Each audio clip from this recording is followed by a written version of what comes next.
Hey, it's Joy bringing you your first vlog from Renew Yourself with Joy. Today's topic is a pretty interesting one. It's one that's going to be debated until the end of time, as everyone's always going to have a different opinion about it and a different feeling about it. So the topic that we're talking about today is remain best buds or walk away from the stud.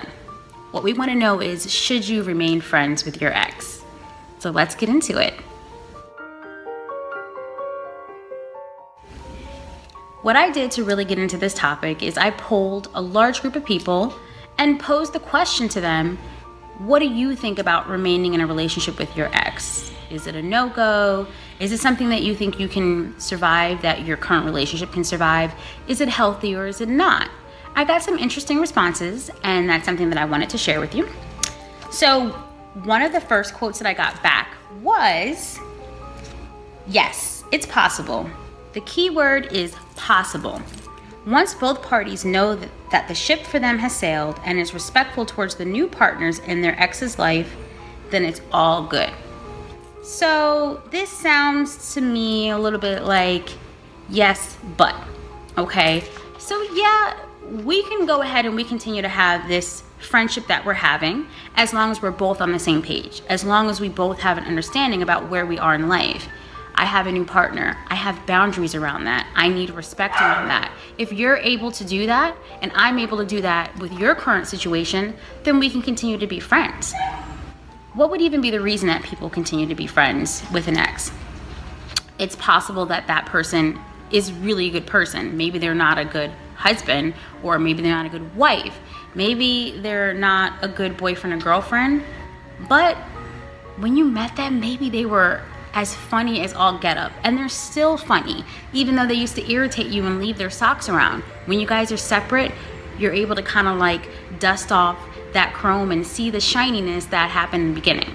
That doesn't mean that you desire to be with them in a romantic way, but it means you have enough distance to be able to appreciate the attributes of that person. So the first person gave us a yes, but. Yes, but get it together and let's be on the same page. So let's get to the next bit of feedback. Yes, if you just fall out of love with that person, but share respect and friendship. I'm lucky to have that with my ex, and not to mention, he's the father of my child and has done right by her. This one is a biggie. You have children together. Can you really ever X out your ex when you have created a life with them? Sometimes this person X's themselves out and it's not the ideal situation. So what if you do have a situation where this person is great to your children? They're everything to your children. They're providing what your kids need. At that point, your children kind of come first. Now, does it mean that you have to be friends just because you have kids together? No, it does not mean that you have to. In my work and in my personal life, can I tell you that it honestly benefits the children for you two to get along at a minimum, and is even better when you're friends? Absolutely. We want to model for our children the healthiest type of breaks or shifts and transitions in our lives. And if you truly transition and you're truly able to move forward in your life, is there a need to have animosity with the person that you've decided to kind of part ways? Yes, it does depend on how the breakup occurred. But in a situation where you are doing your real healing, you should be able to model to your child what that health looks like. It looks like I can talk to you and not be angry every time I look at your face. And I can appreciate the fact that you haven't exited from our child's life and you care just as much about my child than I do. We do have something in common. We have a common ground, and common ground is a good situation for a friendship. If you're happy in your life and they're happy in their life, or at least they get their joy from the child, both of you can kind of have a good growth spot from there and continue to have that friendship, at least for the sake of the child. This final bit of feedback that I got from the group was priceless, and she was keeping it real. So I want to share a little bit of this with you and see what your take is on it. Let me answer this question by saying yes and no. It depends on how the breakup happens.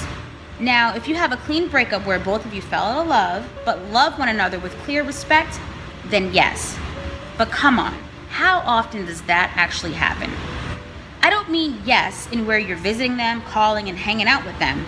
It should be clear boundaries. When I say no, it's because maybe it's not healthy for you. If this is truly your ex, then act like it. X means X. You don't have to be rude, mean, or anything less. If you happen to see them out and feel like speaking, then speak, but keep it moving. Also, you must take in consideration if your current partner would think that this would be something that they'd be okay with, or are they jealous? No. They're now with you and they want to know that he or she is your past. Think back. It's a reason why they're your ex.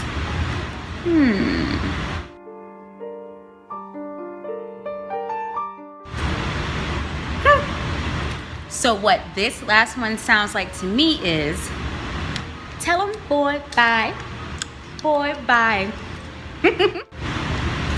So at the end of the day, what does all this mean? What's all this feedback and these differing opinions? What's the right answer? Look, in most cases, there's never a right or wrong answer. So if you were looking for me to tell you one, the only thing I can tell you is, I don't know. By the way, that shoulder shrug happens to drive one of my clients very crazy because I'm expected to tell you what it is. No, you know what it is. Everyone knows what it is from their own personal experience. Everybody really, honestly, if they're being honest with themselves, do know what brings them peace, what brings them joy, and what actually brings value into their lives and what does not. Sometimes we might be looking at a situation from where we were and not looking at the situation from where we are right now.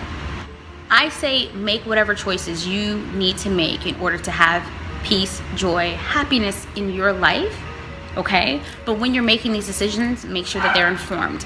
Make sure you're considering the whole bag of nuts, all right? And when you make that decision, I want you to go ahead and own it. Do not apologize for what it is you want to do. Whether that's cutting somebody off and them having their feelings be hurt, or keeping someone in your life that you feel like is necessary for whatever reasons that you have. Be informed and own it.